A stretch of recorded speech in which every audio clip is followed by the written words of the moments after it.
Salam sejahtera dan selamat datang sekali lagi ke channel ini, Current Sphere MY. Terima kasih karena terus bersama kami, channel yang berani cakap perkara yang ramai mungkin coba diamkan. Hari ini, pada video kali ini kita ingin mengupas satu isu yang boleh dikatakan antara paling serius yang sedang membelenggu negeri Sabah. Isu ini bukanlah baru, sudah bertahun-tahun kita dengar pasal GLC, syarikat berkaitan kerajaan negeri yang gagal, yang rugi, yang entah kemana hala tujunya. Tetapi baru-baru ini Parti Warisan Sabah keluarkan kenyataan yang agak mengejutkan dan serius. Mereka gesa supaya satu kertas putih kabinet dibentangkan bagi menyiasat dan mendedahkan segala kepincangan dalam pengurusan GLC dan agensi negeri. Jadi di dalam video kali ini mari kita cerita, mari kita ulas betul-betul apa yang sebenarnya sudah berlaku. Kenapa Warisan tiba-tiba mendesak kerajaan negeri untuk membuat audit penuh? Dan yang paling penting, siapa yang patut bertanggung jawab? Baiklah, baru-baru ini pada 26 Mei Setiausaha Agung Warisan Datuk Loreto Padua Junior tampil membuat satu kenyataan yang tegas.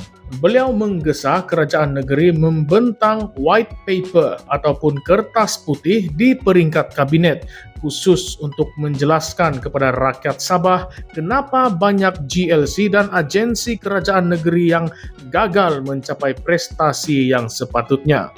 Dia kata rakyat berhak tahu apa punca sebenar kegagalan ini dan apa perancangan kerajaan sekarang untuk menyelesaikannya. Dia juga tekankan ketelusan itu sangatlah penting. Jangan harap pada pemantau yang dilantik oleh ketua menteri dari kalangan parti pemerintah, yang kadang-kadang lebih sibuk menjaga kepentingan politik daripada menjaga kepentingan rakyat. Menurut dia, pemantau terbaik ialah rakyat Sabah sendiri. Orang yang biasa macam kita yang bayar cukai, jadi kita yang terkesan bila GLC gagal, bila projek tidak jalan, bila air pun tiada dan elektrik pun kerap terputus. Loreto kata kalau Warisan diberi mandat semula untuk memerintah, dalam masa 6 bulan mereka akan bentangkan kertas putih di DUN. Dan bukan setakat itu, mereka juga akan minta siasatan penuh dijalankan oleh jawatan kuasa audit negara. Ini bukanlah janji yang kosong, sebab dia siap senaraikan beberapa isu besar yang patut dimasukkan dalam laporan itu. Pertama, isu 5 bilion ringgit pinjaman tidak berbayar di Sabah Development Bank. Bayangkan, 5 bilion ringgit. Duit yang sepatutnya digunakan untuk bantu pembangunan kini menjadi beban. Dan dikatakan ada unsur creative accounting digunakan. Maksudnya kira-kira yang dimanipulasi untuk menyembunyikan kelemahan sebenar. Kamu rasa logik atau tidak? Selepas itu dia sebut juga pasal konsesi tanah Sabah Forest Industries yang dibatalkan dan kemudiannya diserahkan kepada syarikat dari Semenanjung. Ramai yang tertanya-tanya, kenapa syarikat luar? Kenapa bukan anak syarikat negeri sendiri? Ini tanah Sabah kan? Jadi kenapa perlu dijual kepada luar? Ada juga isu berkaitan bekalan air dan elektrik. Kita semua tahu betapa seriusnya masalah air di Sabah. Di sesetengah kawasan orang kampung kena beli air dari lori swasta dengan harga yang sangatlah mahal. Boleh mencecah beratus sebulan hanya untuk air yang bersih. Dan semua ini berlaku sedangkan kerajaan negeri ada agensi yang sepatutnya menguruskan bekalan air tetapi masih lagi gagal. Dan yang paling besar sekali, isu penyelamatan Sabah International Petroleum. Kerajaan negeri dikatakan terpaksa menyelamatkan syarikat ini dengan menerbitkan sukuk wakalah bernilai 900 juta melalui SMJ Energy Sendirian Berhad. Nilai keseluruhan bailout ini mencecah 1,2 bilion ringgit. Persoalannya, kenapa perlu bailout? Apa yang berlaku dalam SIP sampai terpaksa diselamatkan? Dan siapa yang luluskan keputusan ini? Adakah atau tiada proses semak imbang? Atau semua ini hanyalah diputuskan dalam bilik mesyuarat tertutup tanpa melibatkan rakyat? Ini semua isu yang sangatlah berat. Tetapi Loreto juga tidak berhenti setakat itu. Dia juga menuntut agar semua isu lama yang pernah dibangkitkan oleh pembangkang sebelum ini tetapi tidak pernah dijawab dalam DUN oleh kerajaan GRS dan Pakatan Harapan perlulah dibuka semula dan disiasat. Jangan ada isu yang disapu di bawah karpet, mengasih sembunyi atau kasih tapuk, bilang orang Sabah. Jangan hanya fokus pada isu semasa tetapi abaikan kerusakan lama yang belum lagi diperbaiki. Rakyat Sabah tidak bodoh. Mereka tahu bila sesuatu itu tidak kena. Sekarang ini saya ingin mengajak sahabat-sahabat semua untuk fikir bersama-sama. Mari kita bincang satu soalan yang terus terlintas. Kenapa GLC di Sabah gagal? Adakah karena pengurusan yang tidak profesional atau ada campur tangan politik yang berlebihan? Banyak laporan sebelum ini menyebut, contohnya dalam laporan Ketua Audit Negara 2022, bahwa pelaburan oleh beberapa GLC seperti Sedco dan Warisan Harta Sabah tidak memberi pulangan yang dijanjikan.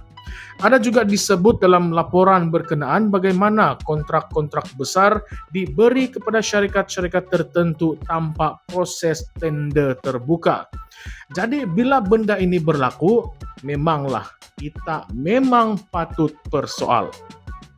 Dan satu lagi yang ramai mungkin terlepas pandang, kenapa Warisan baru sekarang ingin mendesak siasatan menyeluruh? Mereka sendiri pernah menjadi kerajaan negeri dari 2018 hinggalah 2020. Kenapa masa itu tidak bentangkan kertas putih ini? Adakah mereka juga terperangkap dalam sistem yang sama? Atau mungkin masa itu masih belum cukup maklumat? Kita tidak tuduh, jangan silap. Kita tidak tuduh ya. Tapi ini adalah soalan yang patut kita tanya.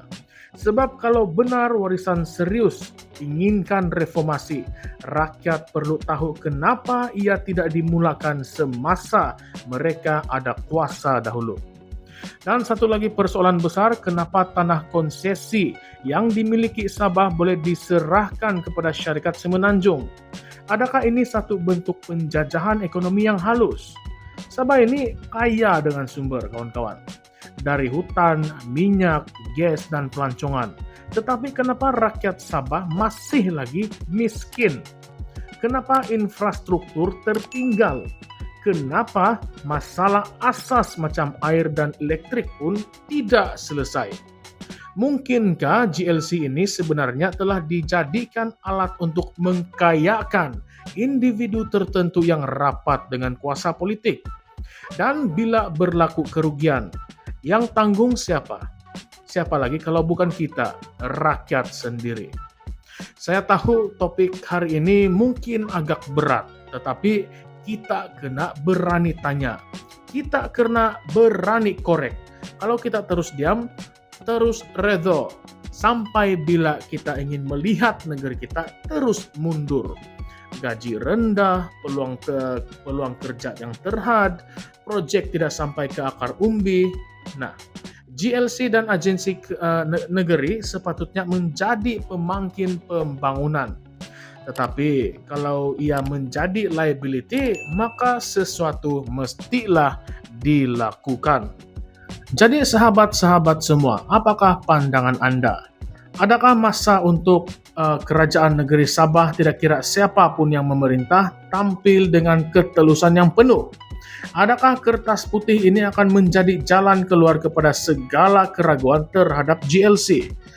Atau ini hanyalah satu lagi retorik politik yang berulang setiap kali menjelang pilihan raya saja? Jadi jangan segan untuk komen di bawah.